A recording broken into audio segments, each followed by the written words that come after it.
Este es un poema titulado Órbita, el cual se encuentra en la obra de Javier Romero, La brújula del invierno.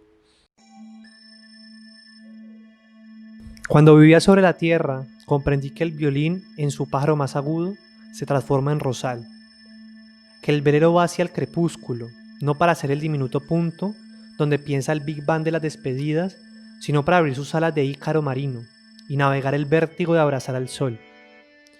Comprendí que mi sombra al mediodía en el valle no es igual que mi sombra a esa misma hora en una calle de Copenhague. La primera es una bicicleta que ondea tus cabellos en el alba. La segunda, una guitarra de cuyas cuerdas brota una aurora boreal.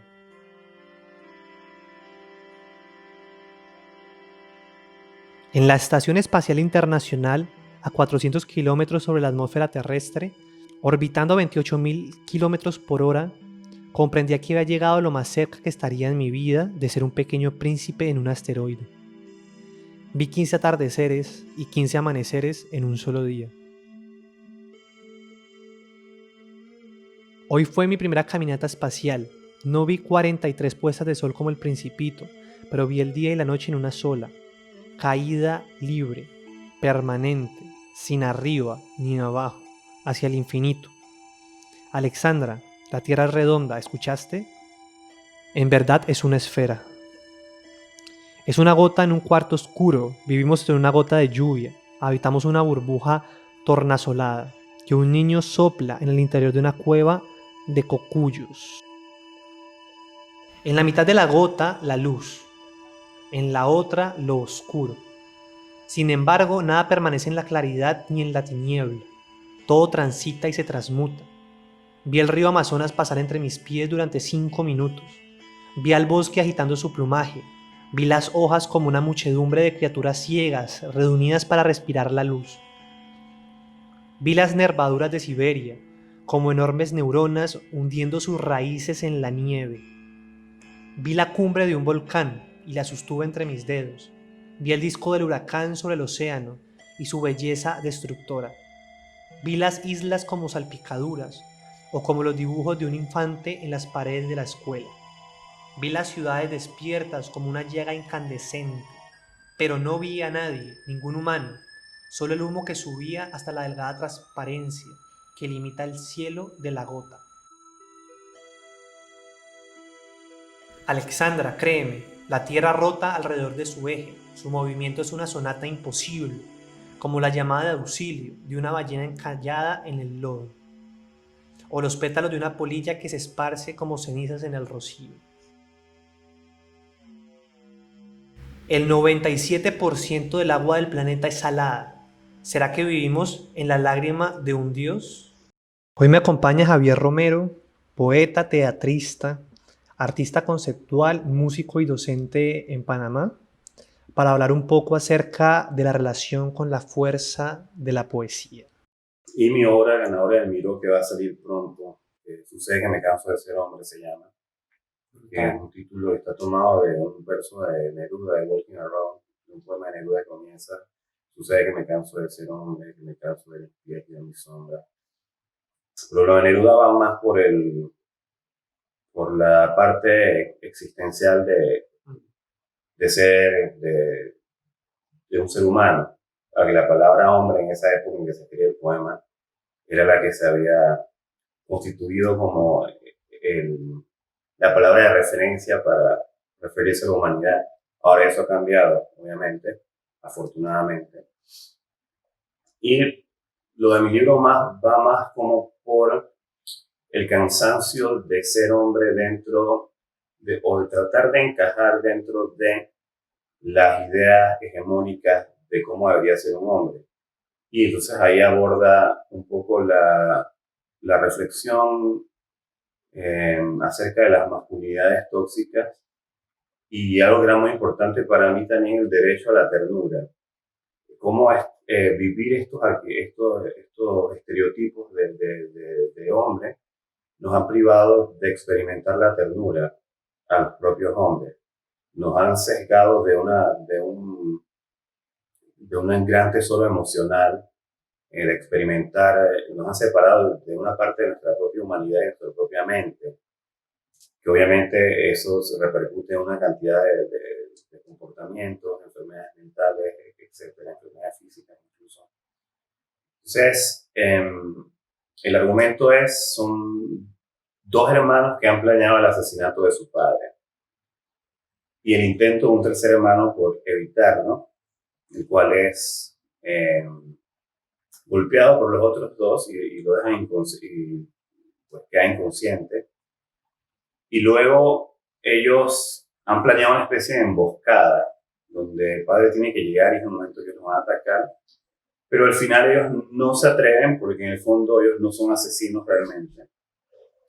Y en el fondo le tienen mucho miedo al padre. Lo que representa el padre para ellos es muy fuerte, que es lo que representa ese tipo de representación de lo masculino dentro de nuestra sociedad. Representa un poder que viene de la violencia, que es ejercido a través de la intimidación, y eso se permea no solo a nivel familiar, sino a otras estructuras dentro de la sociedad, incluso el mismo Estado, la forma en que se manejan instituciones como la policía, la forma en que pensamos que podemos hacer expolio de la naturaleza sin recibir las consecuencias, son todas actitudes derivadas de ese tipo de masculinidades, que la hemos internalizado tan profundamente que no nos damos cuenta y que probablemente vamos a tener que vivir el resto de nuestras vidas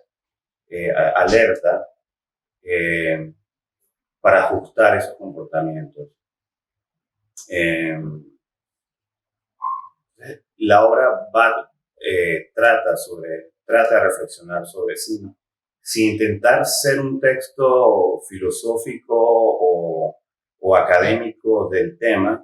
Creo que es un tema al que se ha hablado desde otras perspectivas muy claramente, muy ampliamente, sino es una reflexión desde el sitio en que yo puedo hacerla, que es desde el arte y desde mi experiencia personal también como hombre en esta sociedad, como un individuo que crece en una casa profundamente patriarcal, con una familia profundamente patriarcal, en una sociedad profundamente patriarcal, y que en un momento de su vida se ve confrontado o se ve enfrentado al espejo de esa masculinidad y que no le gusta lo que ve, no le gusta lo que el espejo le devuelve. Y creo que es un proceso por el cual hemos atravesado muchísimos hombres de esta generación. Y la obra pues plantea mi reflexión artística y personal sobre ese tema. Y también la importancia que tiene lo femenino dentro de la construcción social. Y como digo femenino, pues no me refiero a una feminidad en particular, sino me refiero, porque para mí es más bien como lo femenino representa la oportunidad de ser realmente, de ser sin escudo y de ser sin máscara. Entonces, estos personajes van en busca de esa parte de ellos mismos que está allí, que ha estado vedada, pero que en un punto de la obra ellos logran acceder a esa parte de su configuración como individuos. Es un tema que me interesa mucho. De hecho, si los que han visto mi trabajo, yo manejo mucho el andrógino dentro de mis personajes o de cómo presento a mis personajes en escena. De hecho, en mi última obra, La Brújula del Invierno, hay un poco de eso. Y también en El Principito, traté de manejar eso de gran actrices, pero o sea, lo que quería plantear es que eran los personajes, pero no había como no había esta separación por género. Como son personajes femeninos o masculinos. Y yo he jugado muchísimo con eso en mi trabajo. Porque creo que es muy limitante cuando el personaje está ubicado en un género en particular, que creo que es la gran dificultad del teatro realista.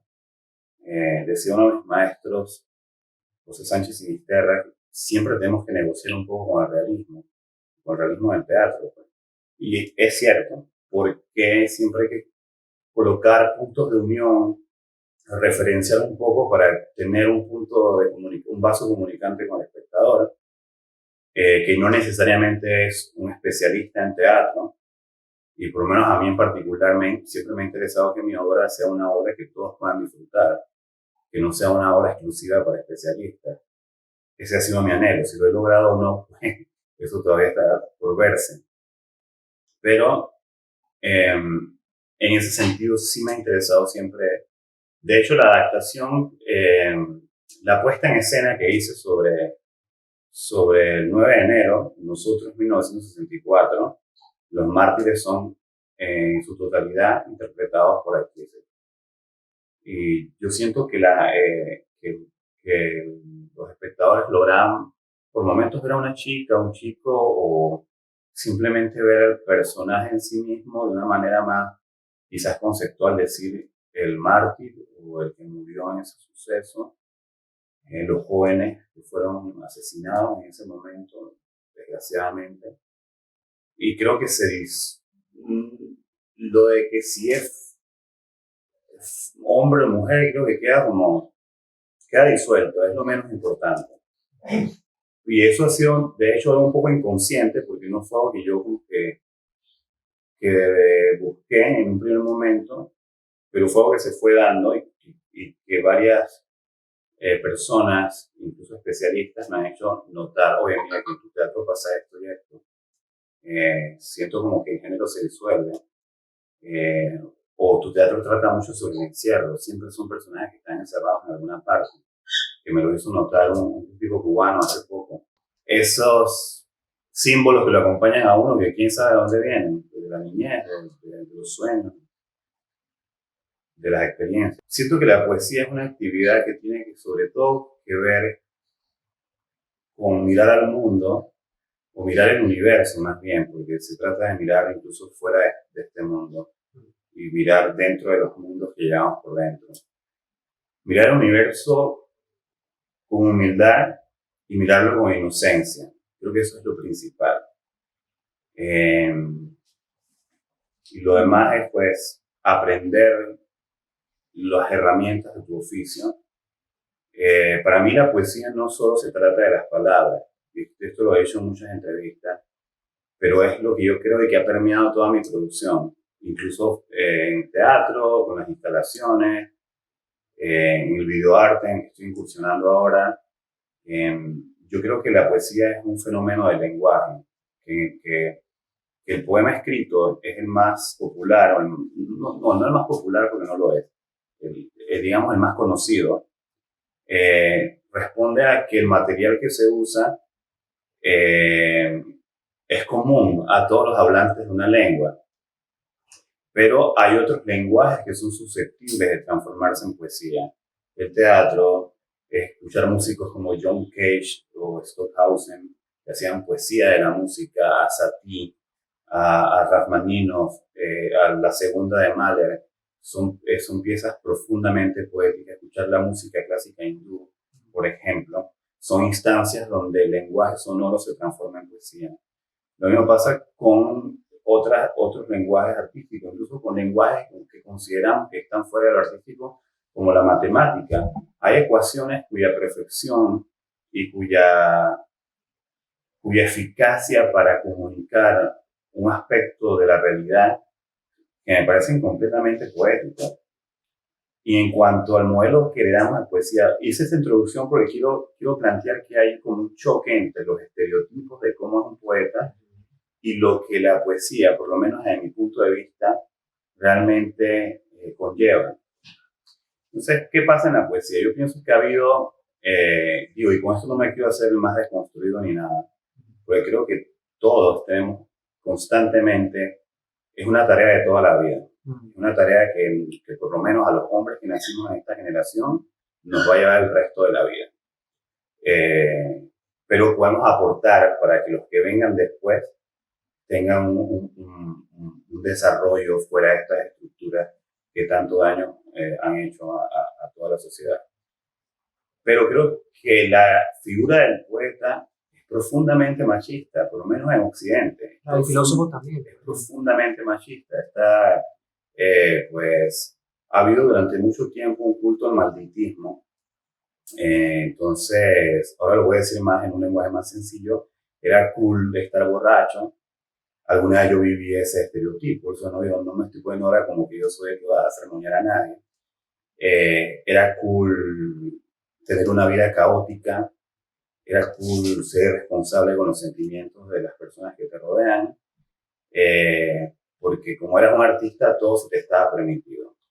Entonces, la transgresión, y que la transgresión existe y es un elemento de lo poético, pero no va, y yo pienso que no puede haber transgresión sin solidaridad, no puede haber transgresión sin compasión. O sea, ese tipo de transgresión no es transgresión, eso es violencia, simplemente. Entonces creo que es importante repensarnos esa idea del poeta, porque también está el otro lado, el poeta académico, ensacado, con corbata, rodeado de libros,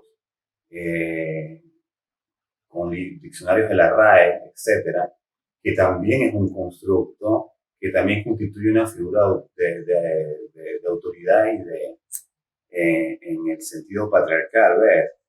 Entonces, esas son identidades que los poetas de esta época y los que vienen tenemos que cuestionarnos, porque la poesía no pasa por ninguna de estos estereotipos. La poesía está más allá de todo eso, más allá de todo eso y yo creo que los grandes poetas lo entendieron muy bien.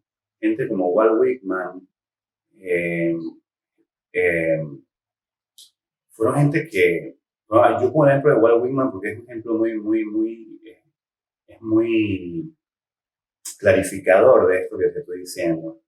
Él tenía muy claro que la poesía no pasaba por esto. Para mí Whitman es el gran poeta telúrico, el gran poeta, el gran observador del universo. Y creo que la gran lección que Whitman deja con hojas de hierba es eso, mirar con humildad, recuperar los ojos de un niño para volver a mirar con inocencia, para volver a mirar fuera de la superestructura. Y mirar fuera de la superestructura también pasa con cuestionarnos estos estereotipos que hemos aceptado por tradición y un poco por sin preguntarnos mucho. Y nos ha pasado a todos, o sea, no es como que estamos unos iluminados y los otros no, que no va por ahí. Yo creo que lo que necesitamos es debatir esto, que tiene que haber una dialéctica, tiene que haber un cuestionamiento. Pero creo que es muy necesario, es muy necesario. Yo pienso es que uno tiene que en la medida de lo posible, en la medida de que eso es posible, abrazar quién uno es. Porque todos somos distintos, todos somos un universo en sí mismo. Y qué rico cuando cada quien puede ser quien es, con sus sombras y sus luces, con sus claroscuros y con sus matices. Y desde ese lugar, entonces, generar la obra sin necesidad de abrazar ningún estereotipo, que a veces siento que más le sirve, no sé si es como una especie de publicidad de la poesía. Yo siento que hay mucho como que creo el personaje del poeta, no hay obra, tú nunca ves dónde están los poemas o la producción, pero eres poeta porque haces un marketing de todo este estereotipo. Y que es un comentario que probablemente pueda quedar mal. Pero lo hago con toda la mejor intención en realidad, porque creo que es algo que hay que cuestionarse, que también afecta la manera en que podemos acercarnos a la poesía y nos deja fuera nos deja, lo que nos ubica es un lugar de repetición y no el lugar de la creación, que es donde deberíamos tratar de indagar para construir el poema en cualquiera de los lenguajes que estemos trabajando. Bueno, mira, yo soy el cuarto de 5 hermanos. Somos una familia grandecita. Yo lo que soy como artista se lo debo a mi madre. Por eso quizás tengo asociado lo femenino para mí, por mi experiencia personal, a ese espacio donde tú puedes ser realmente quien eres. Como decía el gran poeta Jorge Teillier, que en las tardes las cosas me reconocen, y entonces soy quien debiera ser. Pues eso. Ahí en ese ámbito de feminidad, que por lo menos no estoy diciendo que sea de ese modo, estoy hablando de experiencia personal, con abuela y mamá, me permitieron ser quien yo era, poder expresar lo que sentía sin nadie que me dijera, no, pues eso, los niños no lloran, o eso no se hace, y eso fue fundamental, porque nosotros teníamos una inclinación artística que no sé muy bien de dónde nos venía, y que mi madre, dentro de las limitaciones económicas que teníamos en ese entonces, que eran muchas, trató de llevarnos por ese camino que veía que era hacia el cual naturalmente nos inclinábamos, sin que nadie sin que hubiera una mediación desde fuera o alguien que nos estuviera empujando. Entonces, mi hermana mayor, una de mis hermanas mayores, la segunda, Diana, estuvo estudiando música. Fue parte de la banda del Colegio José Castillo, después estuvo estudiando el violonchelo. Pues ahora ella es profesora, pero el violonchelo es algo que la ha acompañado toda su vida. Entonces tú creces viendo a tus hermanos mayores hacer cosas artísticas y eso es normal en tu casa. Y yo comencé a estudiar, íbamos a una iglesia evangélica, y allí comencé a estudiar el teclado, estudiar piano, y fue lo primero que hice, la música. Fue lo primero que comencé, y me ha acompañado el resto de mi vida hasta hoy, y que ha sido importante para mi teatro y para mi poesía. De hecho, la música de este videoarte que acabamos de realizar, la compuse yo, el piano lo tocó yo, y me acompaña Heriberto Finzón, que es un gran músico y amigo que admiro mucho, que hizo los arreglos de cuerdas. Volviendo al tema. Bueno, en mi casa había muchísimos libros. Mi abuelo materno, que era maestro, mi abuela materna es maestro, y de hecho participaron cuando hubo la alfabetización en Panamá, la alfabetización masiva, creo que fue en los años 50, finales 50, 60, si no me equivoco, pues ese dato pues, lo tengo un poco impreciso. Él nos regaló una enciclopedia que se llamaba El Tesoro de la Juventud. En esa enciclopedia había un libro que se llamaba El Libro de la Poesía, una sección, eran 15 tomos de enciclopedia. En esos 15 tomos, en todos los tomos había poesía, de todos los países del mundo, de todas las lenguas, traducidas, por supuesto, al español. Y mi hermano Ariel y yo comenzamos a leer. Bueno, y al principio no sabíamos leer, al principio veíamos las láminas y inventábamos historias con las láminas. Luego yo aprendí a leer en casa, comencé a leer y como a los 6 años leía a Mallarmé, leía a Baudelaire, a Torcuato Tasso, a Dante, a Rubén Darío, a la Gabriela Mistral, a Neruda. Y eso para un niño de esa edad puede sonar que es como que no es la lectura adecuada. Por eso yo estoy un poco en contra de cuando se dice que esto es adecuado para los niños y esto no. Yo no entendía todo lo que leía, obviamente, a un nivel semántico, el significado, pero me fascinaba escuchar los sonidos de las palabras. Me encantaba el ritmo interno de las estrofas y eso se me fue quedando. Cómo sonaban las palabras, cómo ciertas combinaciones fluían mejor que otras. ¿Por qué este poeta tenía un sonido distinto que este? ¿Por qué Lorca era más musical que otro? ¿O por qué la música de La Residencia en la Tierra de Neruda es distinta a la música de los 20 poemas de amor? Entonces, claro, cuando fui creciendo fui entendiendo otros aspectos del poema. Entonces yo comencé a escribir desde muy pequeño. Lo primero que escribí fueron narraciones, que de hecho hay una vecina que guardó algunas, que no parece un día me dejaron que se sacarles una copia. Es un regalo, obviamente no se lo voy a pedir de vuelta.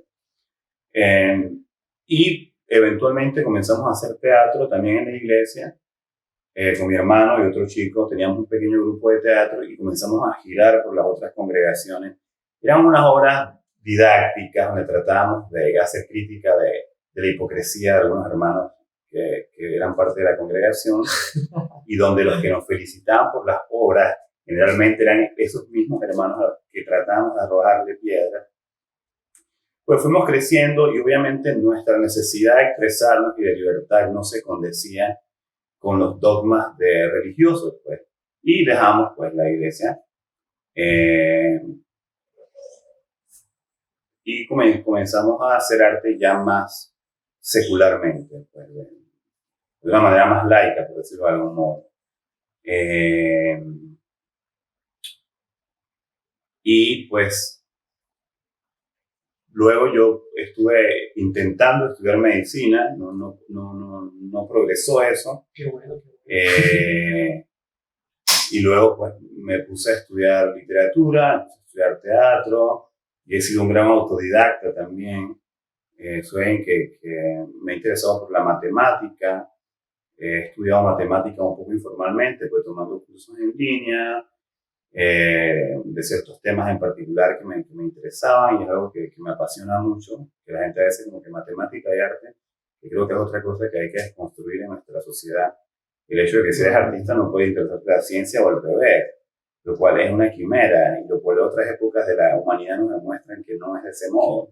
Sí, yo también pienso que se está rompiendo mucho ese afán moderno de la especialización. Exacto. Y hoy en día uno puede fusionar diferentes saberes y tenemos acceso mucho, como a la fusión de eso. Claro, entonces, y para un artista me parece que es fundamental tratar de indagar en otros lenguajes, porque el arte al final se trata sobre eso, sobre el lenguaje y cómo uno comunica a través de los distintos lenguajes que tienes a disposición. De hecho, yo ahora estoy aprendiendo programación porque hay una obra que quiero hacer con programación.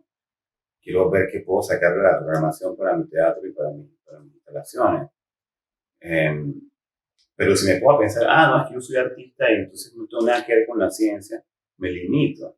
Me limito como individuo primero y luego como artista. O sea, y sobre todo estamos viviendo una época donde el acceso a la información, por lo menos si tienes internet, obviamente no es la realidad de todo el mundo, pero si tienes el privilegio de tener acceso a la red, también tienes el privilegio de tener acceso a infinidad de información, de cursos en línea. Entonces, está ahí.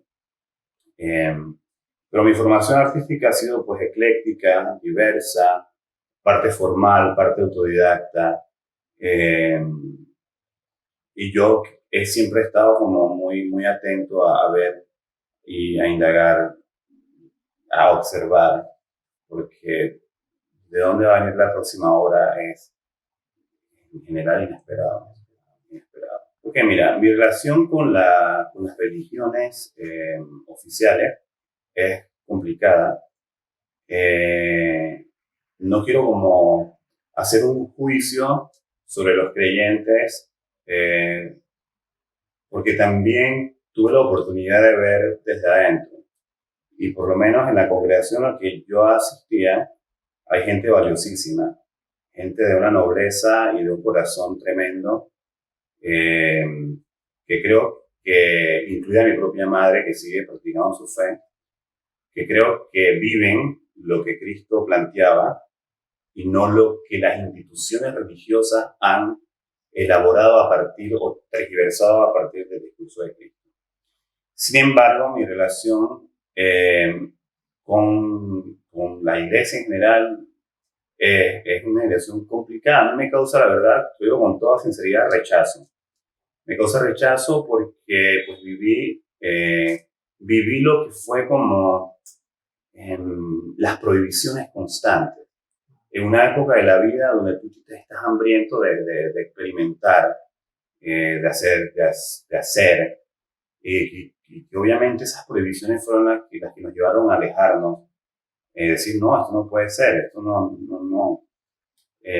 se condice con lo que yo siento acerca de la humanidad dentro de mí o con lo que yo veo de la humanidad en otras experiencias. Y, sin embargo, yo creo que he logrado encontrar otro espacio de lo sagrado en lo artístico. Otro espacio de lo sagrado que se articula a través de una revelación de la fragilidad humana. Yo creo que en la fragilidad humana hay algo sagrado, porque es desde la fragilidad donde se realiza la comunicación entre un individuo y otro. La comunicación no puede ser jerárquica. La comunicación no puede ser entre el que está arriba y el que está abajo, o el que está abajo y el que está más abajo. La comunicación no se da si yo llevo un escudo enfrente. La comunión, lo que llamamos la comunión del teatro, por ejemplo. Yo no puedo comunicar al espectador si yo no estoy dispuesto a desnudarme en escena. Y no hablo solo a nivel del desnudo físico. Estoy hablando de abrir mi corazón, abrir mis emociones, estar dispuesto a quebrarme quizá en frente de otros que están mirando. Entonces, en ese espacio de lo frágil, yo creo que hay una instancia de espiritualidad y hay una instancia de lo sagrado eh, que se expresa sin la necesidad de una deidad, sin la necesidad de unas normas religiosas, porque creo que en ese momento se le está hablando a lo más primigenio y eh, a lo más visceral de cada uno de nosotros. Porque desde que vivíamos en las cavernas hemos tenido que enfrentarnos al hecho de que somos unas criaturas frágiles frente a un universo que por momentos puede ser pródigo en peligros y que también puede ser a la vez acogedor. Esto es, pues, esto que estamos viviendo, enfrentarnos a una crisis como esta ha revelado nuestra fragilidad en muchísimos niveles. Entonces creo que allí yo he encontrado un lugar de expresión y de comunión y una forma de lo sagrado que parte de lo humano. Porque en el poema también, yo creo que no se puede hacer poesía, y ahora hablando del poema escrito, no se puede hacer poesía sin ser honesto. Y con esto no me refiero a que el poema tiene que ser autobiográfico siempre. No, porque el poema también hay imaginación, pero sí se tiene que ser honesto en cuanto a lo que se piensa y siente, porque como no se nota de inmediato. Yo creo que cuando lo eres, el que te lee puede encontrar en tu experiencia esos vasos comunicantes. Y eso es por lo menos lo que en el teatro ha sido como una de las principales vetas que he tratado de explorar, ese momento de lo sagrado que se da a través de la reunión. Y es la razón por la cual mi teatro es un teatro íntimo, de espacios pequeños, del público muy cerca, de los actores muy cerca del público e incluso a veces entre el público. Claro que tampoco estoy descubriendo el agua fría, hubo otros que han explorado ese fenómeno, con este Grotowski, Eugenio Barba, Augusto Boal, pero uno siempre tiene la oportunidad en su trabajo de aportar lo que nadie más que tú puede aportar, que es tu singularidad. Porque aunque nuestras experiencias son semejantes, la manera en que la vivimos cada uno, en que vivimos la infancia, en que hemos vivido el amor, la pérdida, la muerte, en que hemos vivido, no sé, la pobreza, la abundancia, todas son, aunque semejantes, singulares en cada uno de nosotros. Y creo que eso es lo que tú, como artista, puedes aportarle a tu trabajo, tu singularidad. Entonces, desde mi singularidad, he tratado de explorar el acontecimiento teatral, el momento de lo sagrado. Y lo sagrado desde lo frágil, desde quizás en el sentido aristotélico de la catarsis, el momento en que el público o el espectador o los asistentes pueden reconocer su propia fragilidad en la fragilidad de lo que están viendo y empatizar y establecer un vínculo de comunicación con ese momento maravilloso en que tú sientes que la energía de la escena y la energía de los espectadores forman un solo continuo, que fue algo que vivimos muchísimo en la brújula del invierno, porque el público iba moviéndose de escenario en escenario con nosotros a través de todo el espacio, y al final tú sentías que era como se podía casi tocar con las manos, eso no tiene precio, eso no tiene precio. Y eso es lo que yo he buscado con o mi arte en todas sus expresiones.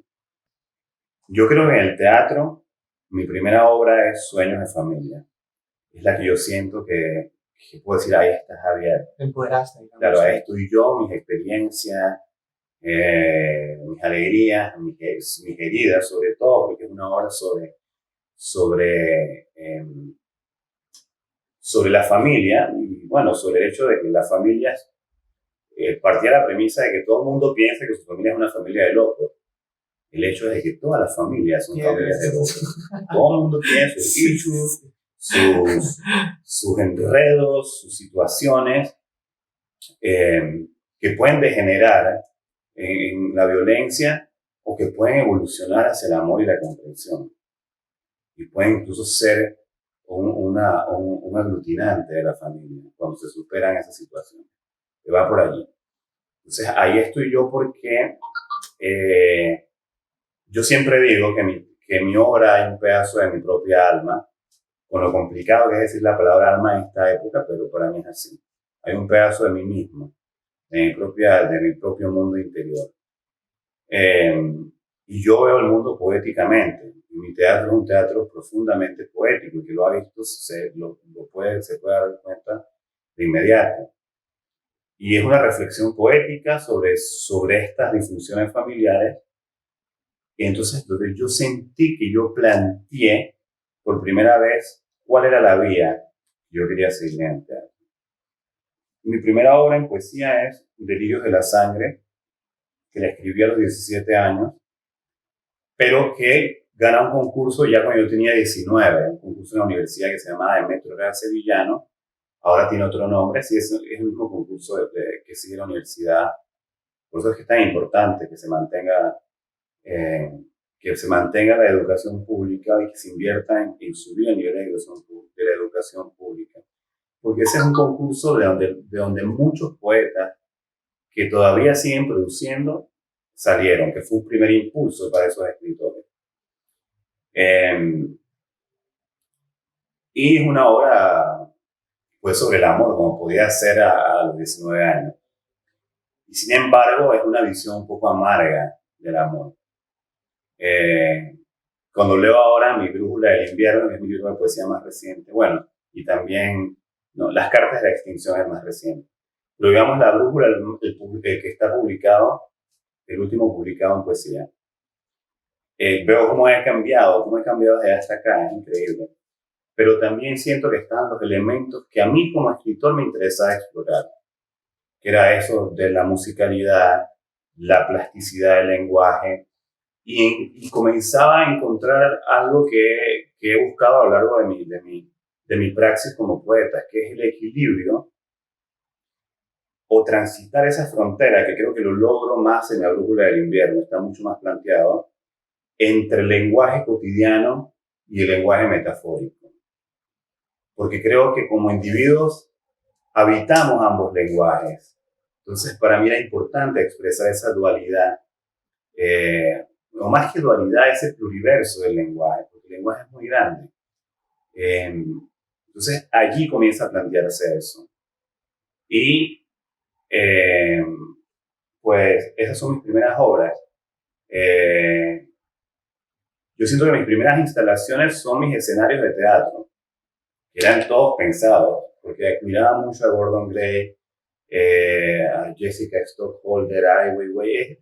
Yo para mis escenarios estudiaba a artistas de instalación, pero oficialmente mis primeras instalaciones pues, fueron las que presenté ahora en la expo del 20 de diciembre, en la exposición que fue curada por Susana González de Villa y que fue presentada en el Centro Cultural Internacional, que era la primera, que se llama El Palo de Mamón, que es una instalación que está basada en uno de mis poemas que aparece en La Brújula del Invierno, que es un poema de cómo viví yo la invasión en Chorrera a los 6 años.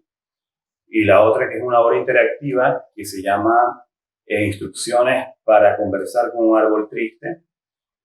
Y ahora esta que está próxima a salir, que se llama Aire Familiar, la máquina de moler respiros, que ya la verán en su momento, ya está próxima. Esas son mis primeras pues, instalaciones.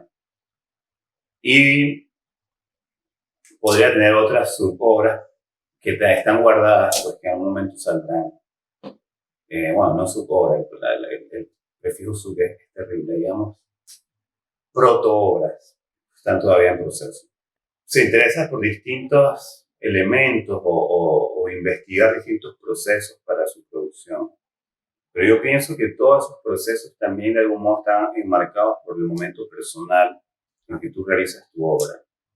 Y yo creo que tenemos este sesgo occidental de querer sistematizar todo. Pero la verdad es que la realidad ocurre de manera simultánea, no ocurre por separado. La lengua es sucesiva, la realidad no. Y bueno, yo sobre todo me interesé mucho en un principio en la investigación de la metáfora, ahondar en la metáfora y ir un poco más allá de la definición escolar de la metáfora, pues es un tropo de lenguaje que utilizamos para expresar una realidad por otra. Ir un poco más allá en la investigación de la metáfora y de la imagen poética y del lenguaje en general, porque a mí lo que me interesó siempre fue en qué punto un lenguaje trasciende su propio código y empieza a transformarse en poesía. Porque para mí un lenguaje es poesía cuando deja de referenciar y comienza a construir unos nuevos significantes que nos muestran unas realidades que sin ese proceso de combinación, recombinación, permutaciones, no sería posible para el observador, inclusive para el mismo poeta, vivenciar esas realidades. Es como que se abre una pequeña ventana y comenzamos a ver otro paisaje que nos saca del paisaje cotidiano. Y eso me importaba a mí mucho de la metáfora. También me importaba mucho la musicalidad del poema. En la poesía contemporánea, por lo menos en el exteriorismo, que es una corriente que a mí siempre me interesó por la manera en que poetizaban desde la lengua cotidiana y que tuvo grandes representantes como el gran Ernesto Cardenal, por ejemplo. Pero una de sus credos para algunos exterioristas era que el poema, no había necesidad de que el poema, por ejemplo, fuera tan musical o que rimara. Yo no tengo nada contra la rima tampoco, pero no es como una instancia que me interesa a mí aplicar en mis poemas. Pero sí me interesaba mucho porque también la música era importante para mí y entender cómo generar distintas musicalidades desde las palabras. Entonces eso fue un proceso importante para mí, por ejemplo, en investigaciones como poeta y también porque mi trabajo ha sido siempre muy híbrido, tanto en el teatro como en la poesía, entender cuáles eran encontrar esas fronteras, esos pasos fronterizos entre un género literario y otro, porque por momentos siento que los géneros son como una camisa de fuerza y que son muy limitantes la idea de género literario, es decir, esto es poema, esto es novela. Por ejemplo, para mí, Cien años de soledad es un poema extenso, por ejemplo, o Pedro Páramo es un poema extenso, escrito en prosa, escrito en bloques de párrafos.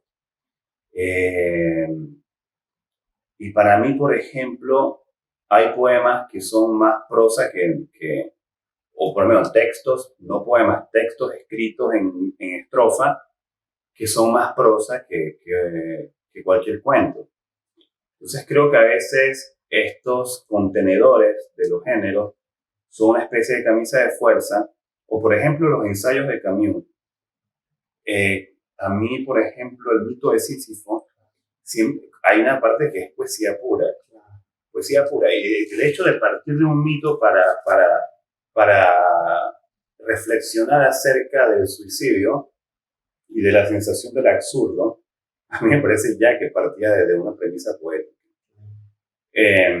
Eso me ha interesado y he investigado mucho sobre eso. Y también la frontera entre Hablando de los géneros artísticos, entre un género artístico y otro, entre el teatro y la poesía, entre el cine y la poesía, entre la instalación y el teatro, o encontrar dónde está y habitar esa frontera.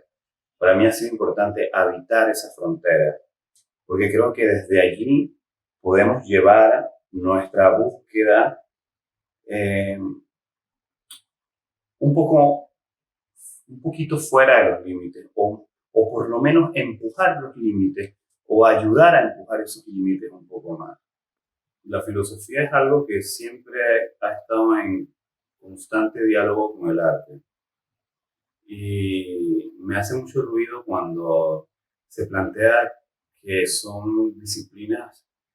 Inclusive he escuchado frases como el filósofo es el enemigo natural del poeta. Yo no descreo de eso. Digo, de hecho suelo descreer de todas las frasecitas que hay por ahí, ¿no? Que hay muchas. Eh, pero ese es otro tema, no voy a entrar ahí. Sí, mira, en un primer momento yo estuve un tiempo muy obsesionado con Camus y con Nietzsche, los leí mucho, con Sartre también, sobre todo para mi libro Poemas para encontrar un ser humano, que fue mención de honor en el premio Gustavo Batista Cedeño. Es un libro en el cual me alimenté mucho del pensamiento de estos filósofos. Y creo incluso que se acentúa con cada año que pasa, eh, con cada nuevo descubrimiento tecnológico que la humanidad realiza, de algún modo, y esto es sin estar en contra de los avances de la ciencia, de la tecnología, son, han aportado en distintos niveles al bienestar humano y también en distintos niveles a su desazón.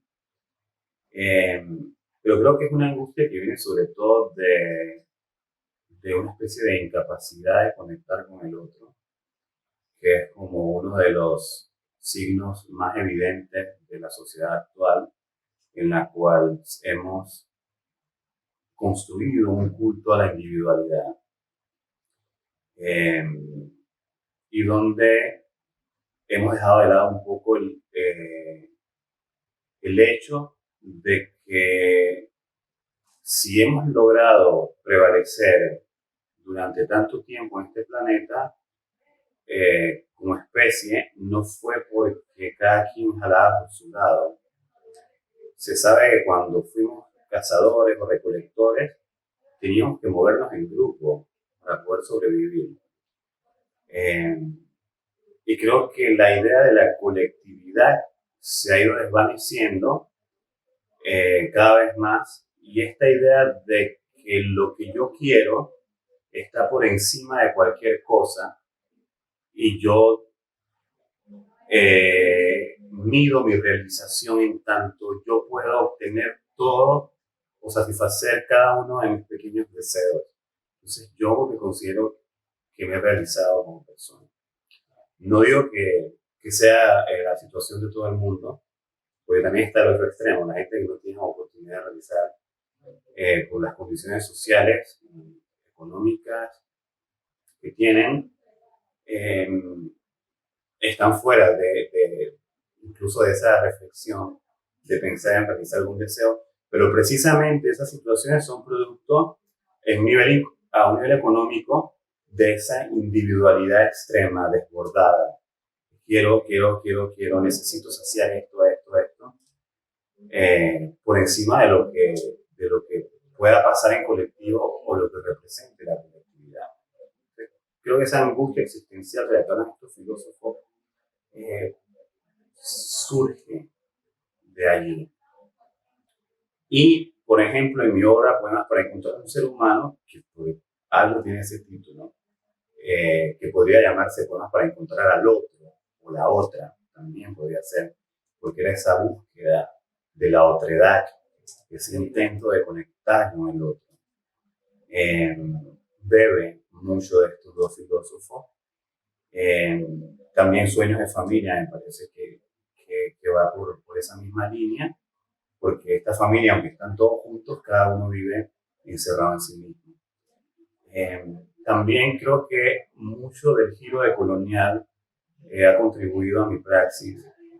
Los textos de Grofogel y Viñolo, por ejemplo, son eh, planteamientos que me han ayudado mucho a reflexionar acerca de mi propia producción, a mirar hacia otra parte también, a revalorar otros conocimientos que por tradición y por la hegemonía occidental siempre hemos considerado como menores, sin ninguna justificación, solo porque quienes tienen la jerarquía del conocimiento han dicho que son conocimientos menores.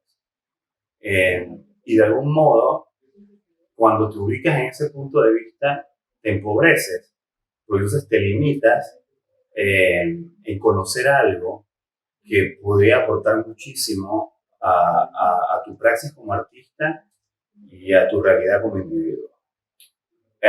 Y además también a realizar una crítica de esta situación, de la cultura e incluso de la academia, porque la academia también es una construcción colonial.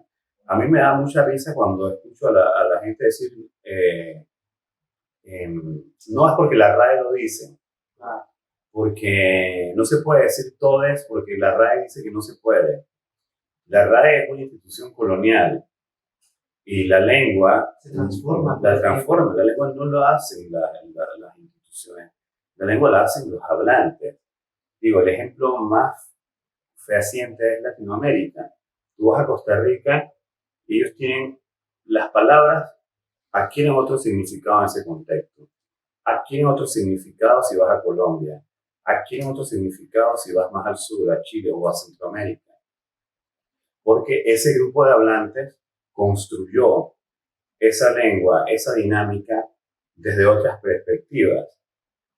Y asimismo, cada generación modifica la lengua desde sus propias perspectivas y desde las dinámicas sociales y históricas que ocurren en cada generación. Y esta es una generación en que nos estamos haciendo todas estas reflexiones acerca de la paridad. Entonces necesitamos visibilizarlas a través del lenguaje. Es decir, la RAE dice, vamos, por favor, pongámonos a reflexionar un poco al respecto. Recuerdo una discusión que tuve hace poco con un colega, precisamente acerca de este tema, y el argumento fue un artículo de la RAE. Dije, no, hablemos fuera de las instancias coloniales, realicemos un diálogo fuera de estos espacios de colonialidad. Hay que empezar a decolonizar incluso la manera en que vemos la lengua. Y si seguimos pensando que tenemos que obedecer a la RAE para construir nuestro discurso vital y artístico, ya, estamos jodidos. Pero cuando piensas que incluso alguien como Jung encuentra puntos de contacto entre lo que él estaba tratando de explorar y lo que los chamanes aplicaban en sus terapias espirituales, es sumamente interesante. Y creo que es mérito de Jung haberse acercado a este conocimiento en una época en que la academia tenía muchísimo poder, dio mucho más poder que ahora. Y traigo a Jung porque es también uno de los pensadores que me ha influido o de quien he bebido para transitar ciertos espacios de mi búsqueda artística, sobre todo en el teatro, porque me ha interesado mucho pues, trabajar sobre los símbolos, sobre los significados, sobre las mutaciones de los signos y sobre los sagrados que también es un punto de interés en su investigación, los rituales. De hecho, en un tiempo me interesé mucho por el teatro de la ritualidad y anduve por allí investigando danzas tradicionales. Bueno, pero volviendo al tema de lo de colonial, por ejemplo, en este último trabajo que realicé, que es de videoarte, que se llama Hojas de Diccionario, pues parte de allí, parte de mostrar una visión decolonial acerca de la lengua, porque es muy particular. Nosotros vivimos en un territorio donde las lenguas occidentales fueron impuestas por la fuerza de las armas. Pero no acaba allí esa dominación, sino que desde esa lengua que comienza a ser la lengua de uso en estos territorios, pasan dos cosas interesantes desde mi punto de vista.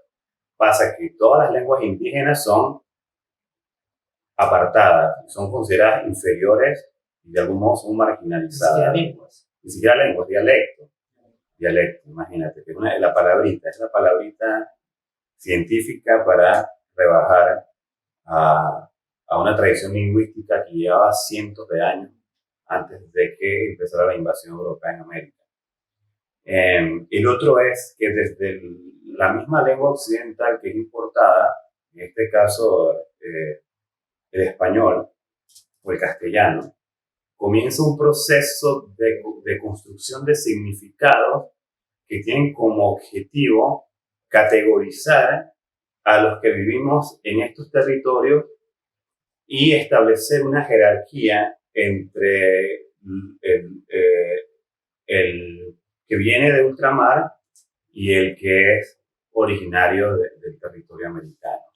Entonces, la palabra indio, que por muchísimos años ha estado cargada de un peso peyorativo, es un ejemplo de cómo se va transformando. Dice la historia oficial que indio porque Colón se confundió, pero la palabra indio fue a través de los años siendo alimentada con una carga peyorativa. La palabra salvaje, la palabra inculto, para referirse a cualquier cultura que no fuese la cultura occidental. La palabra más acá en el siglo XX, ya en medio de las tensiones políticas, la palabra tercermundista, el término tercermundista más bien. O sea, son constructos ideológicos que se articulan desde la lengua y que tienen la capacidad para afectar de manera importante la vida de las personas que habitamos en estos territorios. Entonces, por ahí va. Entonces, yo creo que como artistas es importante que miremos también hacia la filosofía. Está el trabajo que está siendo muy popular en esta época, el trabajo de Byung-Chul Han, incluso el trabajo de Zizek, que mucha gente sigue, que son que cada uno en su contexto y a su manera están reflexionando, o el trabajo de Harari, por ejemplo, están reflexionando acerca de los fenómenos que se están dando en este momento. O sea, como artista uno no puede hacer la Indiferencia.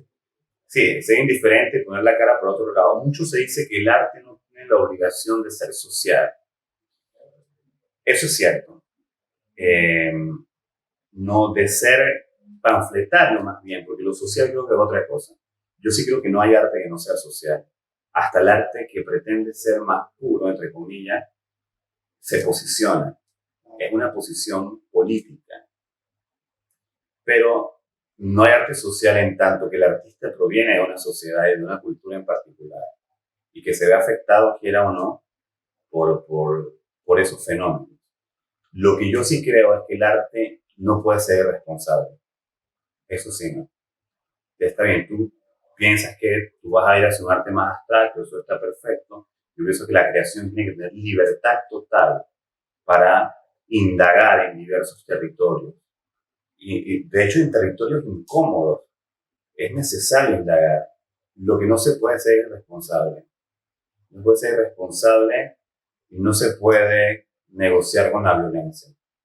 Yo creo que ahí uno deja de ser artista y empieza a hacer no sé qué cosa. Habría que inventar una palabra nueva, pero otra cosa. Yo creo que la poesía en Panamá es una situación mundial. Claro. Eh, Hay, por supuesto que la idea de poesía, yo no sé si la poesía en sí misma, Claro. pero la idea de poesía ha sido, por supuesto, afectada por lo económico, por lo artificial, por lo trending topic, por la publicidad, Porque la gente quiere ver. porque la gente quiere ver, porque ahora está la poesía de Instagram, porque hemos dejado de...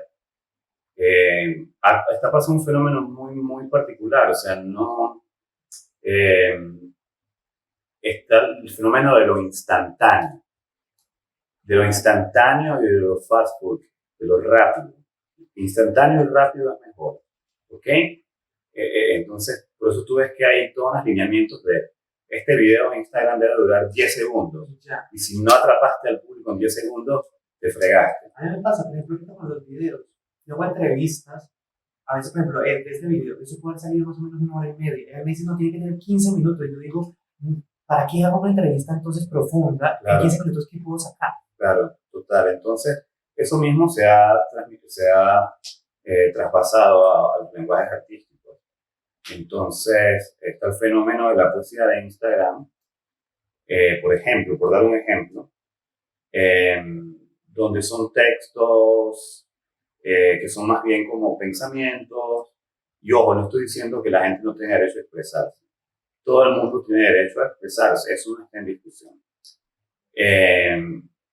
Lo que sí, no quiero decir que en discusión, pero lo que sí podría ser cuestionable, digamos, es que si ese fenómeno alcanza para ser considerado un objeto artístico. Creo que eso es otro tópico, otra perspectiva. Y claro, es un medio donde prima la efectividad de lo publicitario, que tengo que agarrar. Entonces, claro, se sacrifica cualquier profundidad o cualquier exploración del lenguaje en pro de lograr audiencia. Entonces, eso está pasando en todos los países del mundo. Eso no es un fenómeno exclusivo acá. De hecho, yo siento que aquí está pasando menos, de hecho. Pero la poesía en general, yo creo que siempre habrá poetas. Siempre habrá poetas. Yo no sé si siempre habrá público para la poesía, pero poetas creo que habrá. Yo creo que, como en todo, pues hay una generación que viene surgiendo. Yo pienso que tenemos que esperar unos años para recibir las obras representativas de esta generación, de este momento. Como en todo, pues hay discursos que por gusto, por experiencias personales, conectan más con uno que otro. Pero yo creo que es importante el hecho de que se sigue escribiendo, se está trabajando. Yo creo que un pueblo sin poesía es como un pueblo sin alma, un pueblo sin arte es como un pueblo sin mundo interior.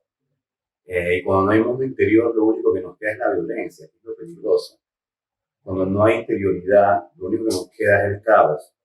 Y eso es muy peligroso. Pero yo creo que es un fenómeno. Y como decía, no soy yo quien va a decir qué es válido y qué no es válido, porque eso no nos corresponde a ningún escritor. Le corresponde al tiempo, le corresponde a las generaciones que vendrán, le corresponde a los lectores, en todo caso, y el tiempo dirá, la historia dirá, las leyes de la historia dirán si esto era un fenómeno pasajero, si era una consecuencia del momento en que estamos viviendo, o si realmente tenía algún significado, algún valor artístico. Yo por ahora soy muy cauteloso no me gusta dar opiniones categóricas, porque creo que es algo que todavía tenemos que esperar y estudiar más. Lo que sí puedo decir es que sí, que es algo que se ha moldado, porque pasaba esto antes. Por ejemplo, algo que pasó con la poesía visual y los poemas de instalación, que el medio se adaptaba al poema, ¿ok? Pero no se perdía esa dimensión poética del fenómeno, no se perdía eh, esa profundidad en el fenómeno poético. Y están, pues, por ejemplo, lo- las intervenciones que hizo Raúl Zurita, los trabajos de Parra, por ejemplo, por un ejemplo, los concretistas brasileños, etcétera, que exploraron otros medios. Pero yo lo que siento es que se ha tratado de adaptar el poema, entre comillas, al medio, y el medio ha acabado engullendo a lo que podía ser poético por completo. Entonces, yo creo que hay que esperar. Pero yo lo que sí te puedo decir es que poesía habrá, la poesía a, sobrevivirá a todo porque es parte de la humanidad misma. Y así como desenterramos las obras de Aristóteles, las obras de Horacio, de Safo, de los poetas sufí, por ejemplo. Eh, Siempre acuerdo de ese verso de Octavio Paz que dice: vine aquí como escribo estas líneas, sin ideas fijas, 5 o 6 minarates, los nombres de Timur y su linaje, Timur, un poeta sufí. Como la verdadera poesía encuentra el modo de regresar, de volver a donde pertenece, que es a lo humano. Y creo que eso es inevitable. Yo creo que lo que nos toca a cada uno, que amamos la poesía y que estamos interesados en ella, que es nuestra forma de vida, que no solo el acto de escribir, sino es también una actitud frente a la realidad, frente al universo, es continuar trabajando. Continuar trabajando y la historia nos absolverá o no. Pero eh, yo personalmente eh, aludo o estaré siempre de parte de la búsqueda. Creo que el arte se trata de una búsqueda y de lo que encuentras en esa búsqueda. Tiene que haber esa necesidad de indagar, de ir más allá, de no conformarte. Y pienso que lo que está pasando con lo digital es que nos estamos conformando demasiado.